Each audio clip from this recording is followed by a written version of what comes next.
So what I'm about to talk about to y'all is my thoughts on GA right now. So there was a question within my live just now about what I thought about GA. And so essentially on GA, if we look at the higher time frames, we've got a little bit going on, right?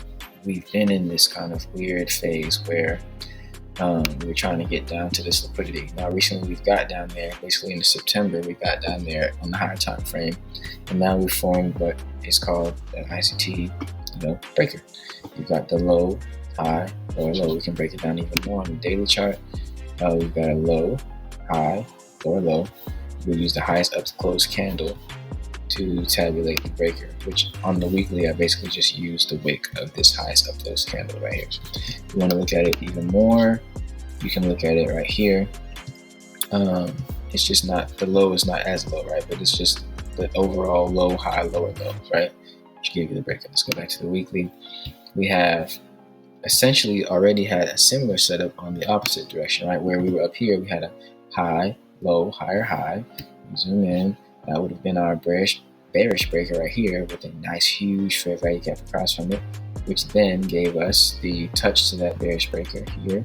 And then we're on down, trying to seek out the liquidity that was to the left, right? Now, as we continue to look, we have that same setup here, just a little bit smaller breaker, right? So we have to see is price going to sustain itself.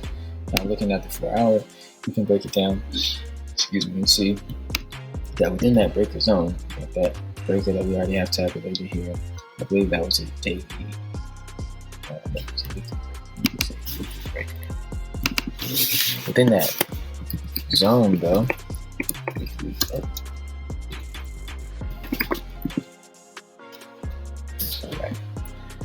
within that zone, we have a fair value gap, right? A couple fair value gaps. I don't know why they look like that, because I just put them on there. But essentially, we're looking at this large fair value gap, right? Just delete it and just circle it here, right? On the 4 hour. This large fair value gap, there's one fair value gap below it, yes, but looking at that fair value gap, which is across from that general area where the breaker is, right? If you go on the daily, you can see it slightly differently. But no, that's why I had all that circle. So in the daily, you got two large ones, right? You got basically one large one there, one large one there. So we can circle both of them if we want. There's two large fair value gaps across from the breaker, right? So what we would want to see in GA now is as GA approaches this breaker area, right? Because we already ran out liquidity on the higher time frame this past week, right? This liquidity over here. So we're going to have some sort of retracement, which you've already started to see. It started to trade past this breaker, but not breaker, but this order block zone, 1, 2, 3 consecutive down close candles, right?